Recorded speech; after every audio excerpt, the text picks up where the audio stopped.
Welcome to this episode of the Sports Detective Podcast Show. My name is James Williams, and today Rick Bucher calls out Bill Simmons for bad trade ideas and not appearing on his podcast.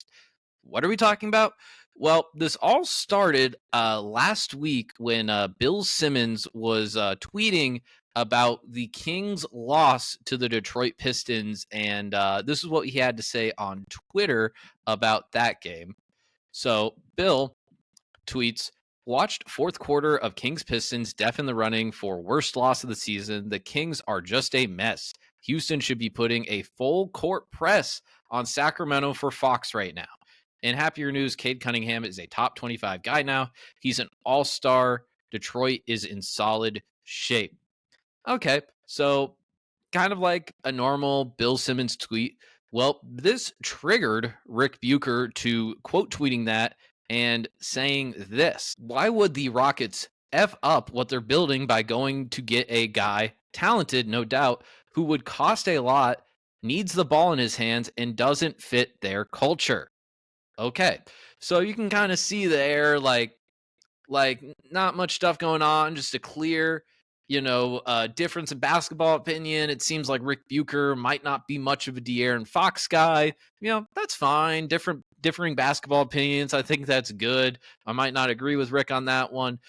But Rick took it a step further when he was talking on his podcast a few days later, and he pretty much has like kind of a pretty big call out here of Bill Simmons. So let's go ahead and listen to that, and then I'll react to it on the other side of this. My former ESPN colleague, Bill Simmons, took note of the Kings' loss to Detroit. And as Bill is wont to do, immediately threw out a trade idea as if Mike Brown's firing is an indication that the Sacramento Kings are ready to start over. He suggested that the Houston Rockets should be putting on a full court press to get the Kings to deal them De'Aaron Fox. Interesting timing, considering we've got the critique of De'Aaron by Mike Brown and what he's not delivering for the Sacramento Kings. And Bill says, you know what? That team down there that's pretty good, the Houston Rockets, they should go get that guy. Look, I'm certain it's not the worst suggestion that Bill has ever made. Once upon a time, he, Mark Stein, and I would do a regular podcast together called The Three-Man Weave when we were all with ESPN. It generally consisted of Bill suggesting various wild and outlandish moves, and Stein and I explaining why they were either A, not feasible, B, not smart, or C, not feasible nor smart. And then after Bill left ESPN, he actually invited me onto his podcast at one point. And I said I'd be happy to if he would also come on mine. And I never heard from him again. And that's kind of the way it works with Bill, from my experience. If you can do something for him, he is very excited to work with you. If it comes to him doing something that would be more of a benefit to you, crickets. Damn. Okay. So I'm going to get this out. I'm going to kind of address this. I'm going to talk about the actual basketball part of this here for a little bit. Then I'll talk about the Bill Simmons part of it. And I'll talk about the Rick Bucher part of it. I also want to point out here, I never listened to the three-man weave, what he was talking about. So I have no idea what trade requests or proposals on that like he was talking about.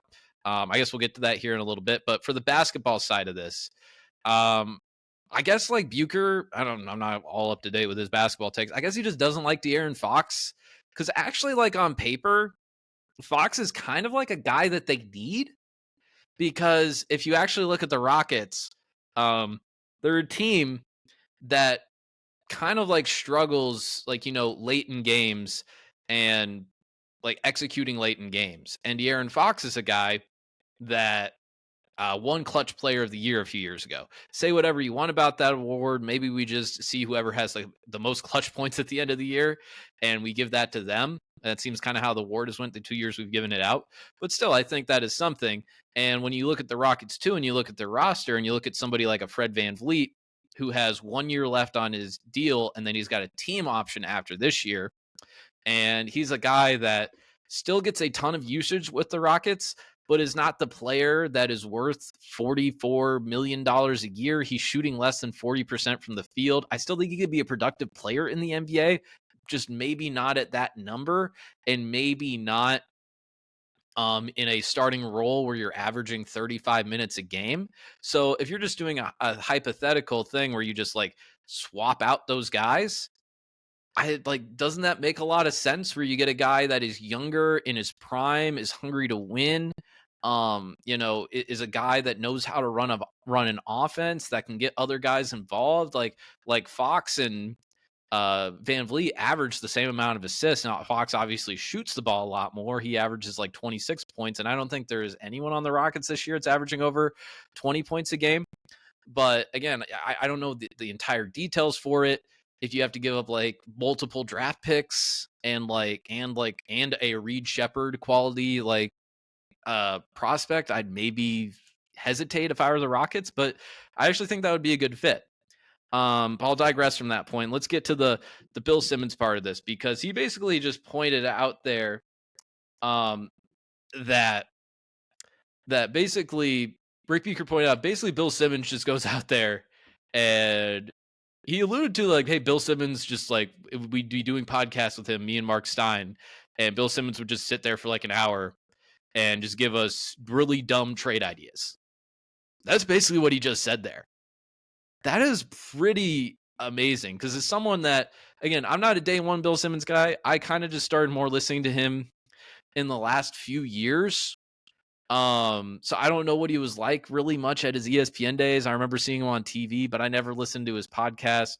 I really never read his columns or anything either. I really only know Ringer Bill Simmons, but my perspective on that guy, so I can't speak to the old guy, but my perspective on this guy, when you listen to him, he's usually not the guy that proposes trade requests and talks about them without thinking about it first. And without, like, he's not someone that's like, oh my God, like, I remember Stephen A few years ago was like, hey, Devin Booker to the Lakers. And it was something that it was like, he was acting like they were going to team up with like LeBron and AD. And it's like, dude, you don't understand how trades work if you think that's possible.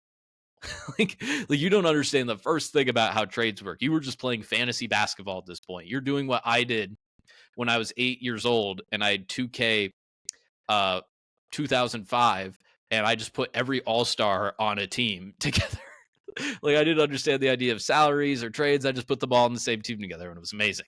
But like Bill, I think actually thinks this stuff out, and he makes sure it's something that could actually be a legal trade before he like talks about it on a show. Now, he does it a lot. Now, maybe you could say he does it too much, and like the fact that he's just going to propose like 50 of those a year, like not all of them are going to come true. Maybe none of them come true. Maybe that's a little bit of annoying. I definitely listen to some of those and I'm like, nope, that's stupid. That's not going to work. I definitely do that sometimes, but I'm never not interested in them. And I'm never not like, oh my God, Bill is just like, doesn't know what he's talking about. Kind of what Rick is alluding to there. Like, no, Bill knows his stuff. Like, he knows his stuff. Now, I disagree with him on a lot of things. I disagree with him on a lot of basketball stuff. But the idea that he doesn't know like the stuff like with trades and like the idea that he's just floating stuff out there like just for like willy-nilly, like that's just nonsense, and that's just not true. And it kind of shows you, Rick Bucher and Bill Simmons, or at least Rick Bucher, definitely got some beef. It's probably one-sided with Bill here a little bit. But let's get to the Rick Bucher part of this, because he's the real reason why I'm doing this episode here today, because I actually listened to for some reason, I remember this like little kind of one-off that Russillo did on his podcast, Ryan Russillo did on his podcast, where he was talking about Rick Bucher. And I don't remember why he was talking about him. I think he just said something. I think he had a really bad take. And Ryan brought it up, and he was just kind of Ryan's point was, hey, kind of what everything that Rick Bucher says about LeBron, you just don't listen to him. Because Rick is like a huge Kobe guy. And he's such a huge Kobe guy. He's one of those huge Kobe guys that is such a Kobe guy that he hates LeBron. That he's like, Kobe is so great that I'm going to do everything I can to just bash LeBron, bash LeBron, bash LeBron. Kind of like how there's like the Jordan guys that are like that. Now, that doesn't mean that everybody that's like Jordan is the GOAT is a LeBron basher. But there are like a lot of like people that are pro Jordan guys that are just like bash LeBron, bash LeBron, bash LeBron. And the example that Ryan used was Rick Bucher apparently once upon a time went on the Scott Van Pelt, Ryan Russillo radio show at ESPN. And he, when talking about LeBron on the Heat, this is when he's on the Heat already, he referred to LeBron James as a glue guy. A glue guy. When I think of glue guy, I think of like eighth man on the bench. I maybe think like fifth best starter, not a guy that is the number one scorer all time in NBA history, a guy that at the time had won two MVPs. If you actually, even if you're the biggest LeBron hater, a guy that doesn't like LeBron, calling him a glue guy is just idiotic, and that is like drinking 150 proof haterade. That is what Rick Bucher was saying when he said that LeBron was a glue guy. So after I heard that Russillo explain that, I was kind of like, oh, okay, that's everything I need to know about you and how you think about basketball. You're not a serious basketball person. I'm not going to take your basketball opinion seriously, because if you say that, you either have so much of a bias looking at the game that I can't take it seriously, or you're the type of person that is like a Gilbert Arenas type, where they just like say stuff to get aggregated, and they say stuff to cause headlines and to have people tweet about it and to have people in the comments be like, oh my God, are you crazy? And then to have basically to just basically throw content garbage out there into the world and have people consume it as garbage, and just to get as many clicks as possible, good and bad. And I really don't like those people. I don't like those people. And that's what I think Rick Bucher is here. Now, to the part here, because this will be the last little bit that I talk about here, then we'll end this video. The part there about the podcast. And oh my God, Bill didn't come on my podcast, or excuse me, Bill asked me to come on his podcast, and then I said, okay, I'll do that. But you have to come on mine. And then he didn't respond. So screw Bill, because Bill only cares about himself.